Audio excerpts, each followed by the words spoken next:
Bonjour, pour réaliser les exercices présentés dans ce tutoriel, vous devez utiliser le projet qui s'affiche sur l'écran, commencé dans la première partie.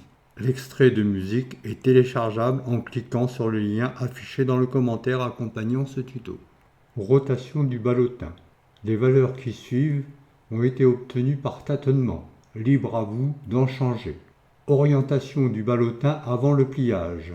Décochez le bouton visible des caméras 2 et 3 afin de les rendre invisibles.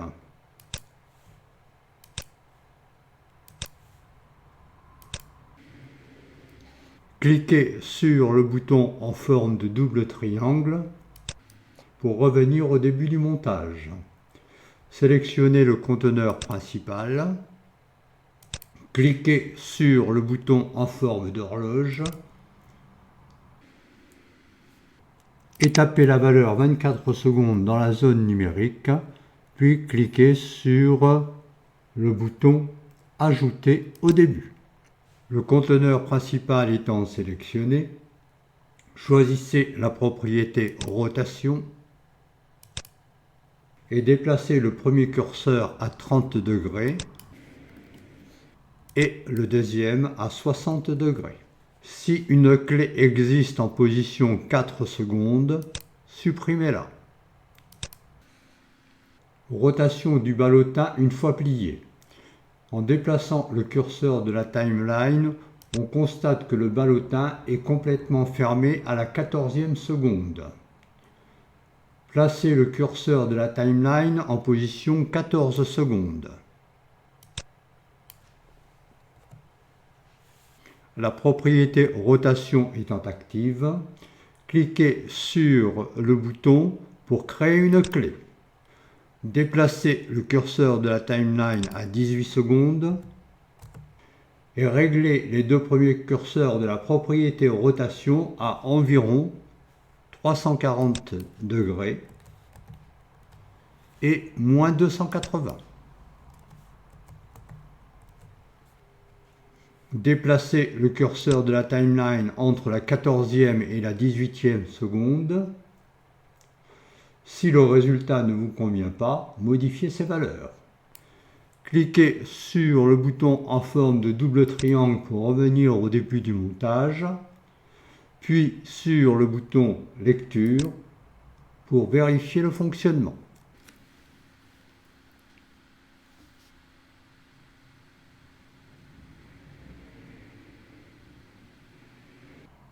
Décoration du ballotin. Vous pouvez changer toutes les textures du ballotin. Pour cela, activez un calque représentant un objet. J'ai choisi arbitrairement P1.png. Placez le curseur de la timeline au début du montage.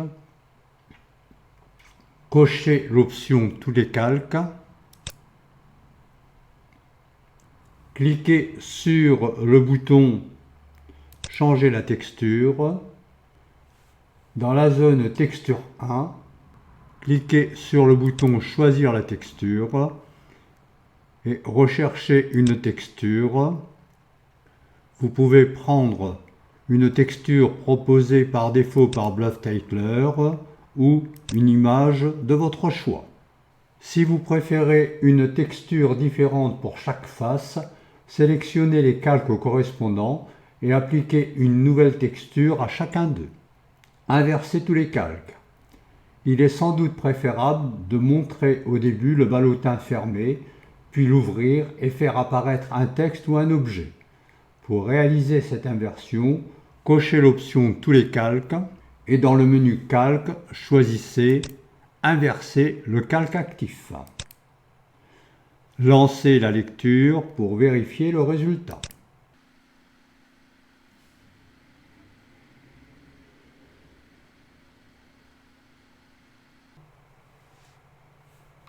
Affichage d'un texte et animation. Écriture du texte. Activez le conteneur principal. Placez le curseur de la timeline en position 18 secondes. Cliquez sur le bouton T pour créer un nouveau texte. Dans la boîte de dialogue qui s'ouvre, voulez-vous joindre le nouveau calque au conteneur actif? Cliquez sur oui. Le mot New s'affiche au centre de l'écran. Sélectionnez le calque contenant ce texte et dans la zone de texte, remplacez le mot New par AAVL présente le ballotin sur 2 lignes. Libre à vous de choisir un autre texte. Mise en forme du texte. Choisissez la propriété taille de la fonte et réduisez cette taille à 0,2. Sélectionnez la propriété rotation du texte et faites-le tourner afin qu'il soit perpendiculaire à la base. Valeur 0, moins 90, 0. Si cet angle ne vous convient pas, vous pouvez le modifier. Seule la première ligne du texte s'affiche. La deuxième ligne est sous le ballotin. On peut le voir en faisant tourner le ballotin.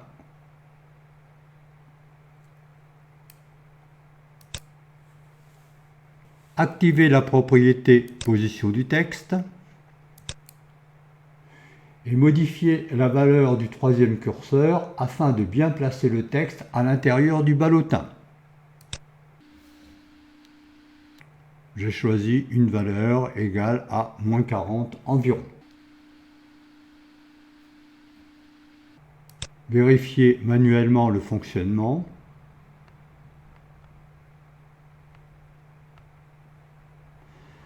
Si le texte se déplace pendant l'ouverture du ballotin, supprimez la clé parasite qui se trouve au début du montage. Ce n'est pas mon cas.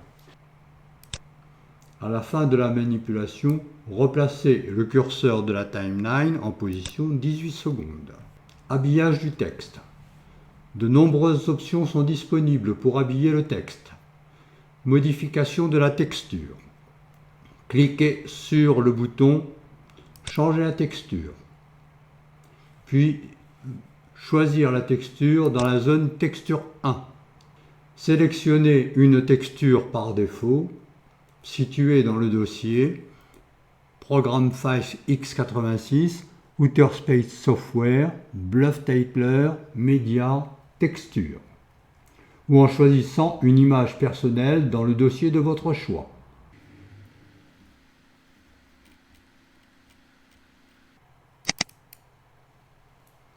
Vous pouvez en profiter pour mettre un effet sur ce texte, en cliquant sur le bouton « Choisir l'effet » et en recherchant le dossier Program Files x86, Outerspace Software, Bluff-Titler, Media, Effects, Text.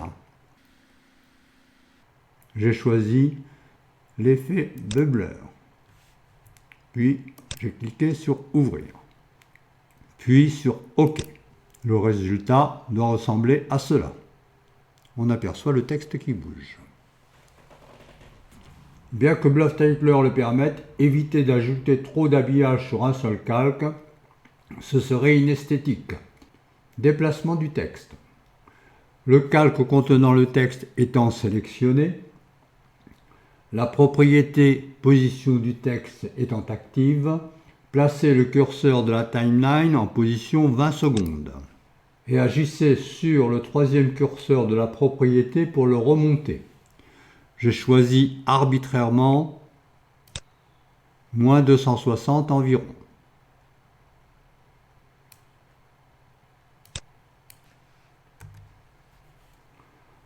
Choisissez la propriété taille du texte.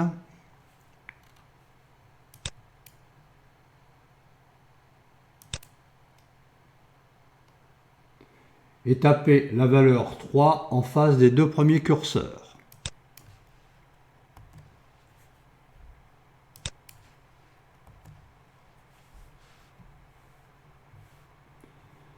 Activez la propriété rotation du texte et redressez-le en agissant sur les curseurs. Vérifiez le fonctionnement entre la 18e et la 20e seconde. Le texte doit monter et grossir progressivement. Modification de la couleur du texte. Si vous préférez mettre une couleur unie plutôt qu'une texture, cliquez sur le bouton « Changer la texture » et effacez la texture 1, puis cliquez sur « OK ». Sélectionnez la propriété couleur, placez le curseur de la timeline sur une des deux clés, située à 18 ou 20 secondes. Cochez l'option « Toutes les clés », puis définissez la teinte en déplaçant le curseur de la propriété à votre guise, ou en appuyant sur la touche F3 et en choisissant une couleur prédéfinie.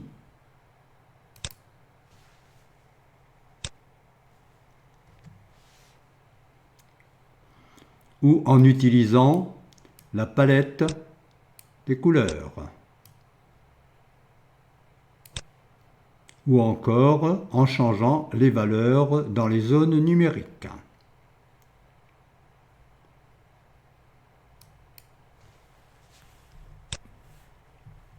Autre modification. Si vous le souhaitez, vous pouvez mettre une bordure.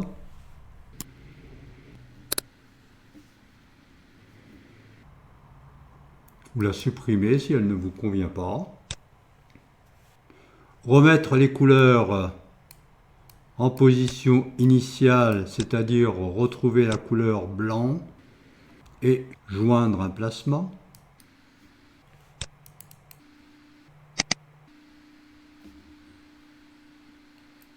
Ou revenir aux couleurs unies. Ou encore mettre des particules.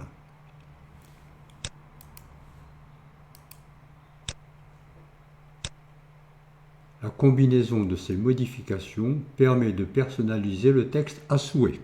Lancez la lecture pour vérifier le résultat.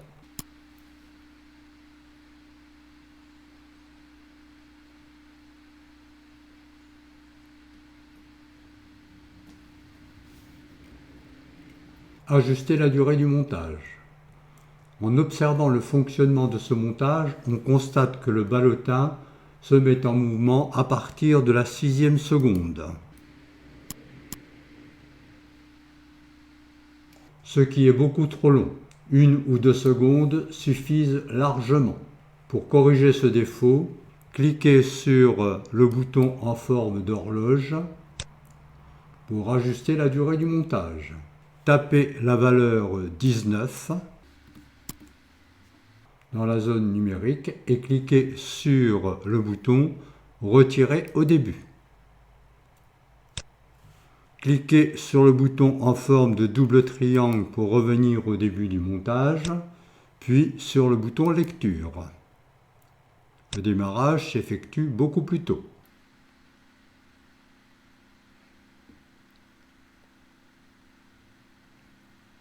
Ajouter de la musique. Pour agrémenter le montage, vous pouvez ajouter un extrait musical. Cependant, pour une présentation de qualité, la musique ne doit pas s'interrompre brutalement. Vous devez donc, à l'aide d'un logiciel externe, couper cette portion en choisissant un moment où l'intensité de la musique diminue. Des logiciels comme Audacity permettent de réaliser cet extrait. Mais vous pouvez aussi utiliser un logiciel de montage vidéo comme Magix Video Deluxe et réaliser la coupure à l'endroit qui convient. Vous devez noter la durée de l'extrait et l'appliquer à votre projet Bluff Titler pour obtenir un résultat impeccable. Pour ce projet, j'ai choisi un extrait que j'ai intitulé morceau choisi.mp3 que vous pouvez télécharger en cliquant dans les commentaires et placez-le dans le dossier qui contient les objets qui ont permis la réalisation du ballotin. Cliquez sur le bouton horloge, choisissez une durée de 28 secondes correspondant à l'extrait musical et cliquez sur le bouton Étirer. Cliquez sur le bouton Ajouter un calque audio, recherchez le morceau choisi, cliquez sur Ouvrir. Cliquez sur le bouton en forme de double triangle, puis sur le bouton Lecture pour vérifier le résultat.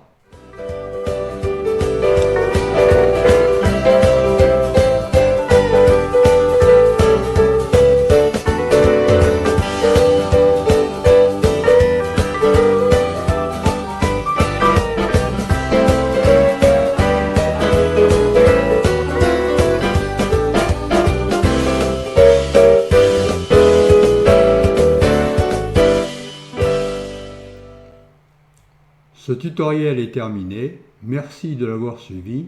À bientôt.